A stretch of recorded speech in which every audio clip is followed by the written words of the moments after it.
In today's video, I'm going to teach you how to hide left folder pane in Thunderbird. If you want more room to read and write email, hiding the left folder pane is a quick way to clear visual clutter.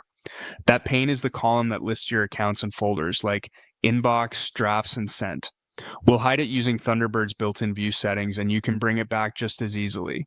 First, open Thunderbird and make sure you're on the main mail window. If you have multiple windows open, click the one that shows your message list and preview so the menus apply to the right place. Next, look toward the top right corner of the window for the three horizontal lines icon. This is the application menu. Click it to open a drop-down with common Thunderbird options. Inside that drop-down, find and click View. This section controls what parts of the interface are visible and how your mailbox is arranged. Don't worry, nothing you change here affects your actual messages. It only changes what you see on screen. From View, move to Layout. The Layout submenu groups the major panels of the mail interface. You'll see items like the Message pane, Today pane, and the option we need for the folder column. Now click Folder pane to toggle it off. If there's a check mark next to Folder pane, clicking removes the check and hides the entire left column immediately.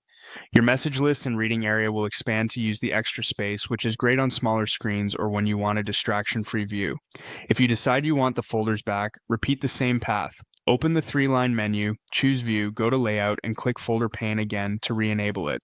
The checkmark will return and your accounts and folders will be visible just like before. A couple of quick tips as you do this. Make sure the Mail tab is selected. Layout options are context sensitive and may differ in calendar or address book views. If you don't see the three-line menu, your window might be too narrow. Maximize it or drag the edge wider and it should appear. Also, hiding the folder pane doesn't delete or move any folders. It only hides the panel from view. That's all it takes. You now know how to hide and show the left folder pane in Thunderbird, using View and Layout to tailor the workspace to what you need right now.